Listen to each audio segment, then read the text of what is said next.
जी नाज़रीन, पूरे गुजरात के मनाज़र दिखाने के बाद अब मैं जो है GTH चौक पहुंच चुका हूं। पहले मैंने ज़हूर अलाई चौक जो था वो आपको दिखाया, फिर मैंने तिम्बल चौक आपको दिखाया, फिर मैंने जनाब फवारा चौक दिखाया, फिर मैंने जनाब आपको रामतलाई चौक दिखाया। अब मैं फ़ाइनल जो है आपको कंडीशन, जो पानी की कंडीशन है वो दिखाने के लिए मैं GTH चौक पहुँच चुका हूँ। मैं आपको पानी का सबसे पहले बहाव दिखाता हूँ कि पानी आ कहाँ से रहा है। पानी जनाब सर्विस मोड़, जो गुजरात का एक रोड है सर्विस मोड़, वहाँ से पानी आ रहा है और बहुत तेज़ी के साथ पानी जो है वो जनाब गुजरात के अंदर जो है वो दाखिल हो रहा है। इसके बाद आप ये पीछे देखें, ये पीछे फवारा चौक है। फवारा चौक आप देख रहे हैं कि बिल्कुल पानी का जो बहाव है या पानी की जो रफ्तार है वो बिल्कुल वैसे की वैसी है जिस तरह 2 घंटे 3 घंटे पहले थी।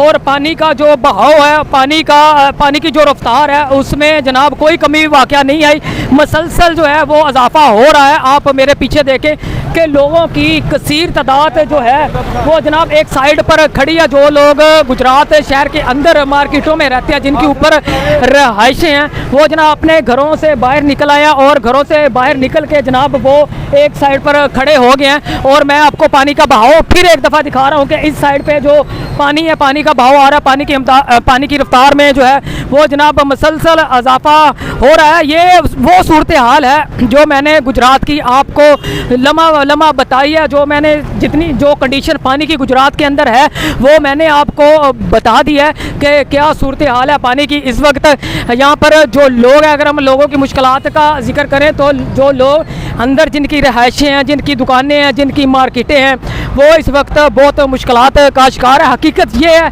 कोई माने या ना माने, चाहे कोई हुकूमत में है या चाहे कोई अपोजिशन में है, मैं आपको एक हकीकत बात बता रहा हूँ कि जो गुजरात के अंदर लोग रहते हैं, जिनकी रहायशें हैं, उनकी इमदाद के लिए अभी तक हुकूमत की तरफ से कोई भी बंदा नहीं पहुंचा। लोग अपनी मदद आपके तहत जो है वो खाना, ज़रूरत की जितनी भी अशिया है वो जनाब लोगों तक पहुंचाते फिर रहे हैं। और एक फलाई अदारा है, अल खिदमत फलाई अदारा, वो लोगों को जो अंदर फंसे हुए हैं उनको घरों के अंदर से निकाल के बाहर लेके आ रहा है। उनके लिए पानी, खुराक या कुछ छोटी मोटी और चीज़ें जो उनकी ज़रूरतें हैं, कोई मेडिसिन, क्योंकि घरों के अंदर बच्चे हैं जो उनकी ज़रूरतें, छोटी छोटी ज़रूरतें हैं, वो उनकी पूरी करने की कोशिश कर रहा है। हुकूमत को चाहिए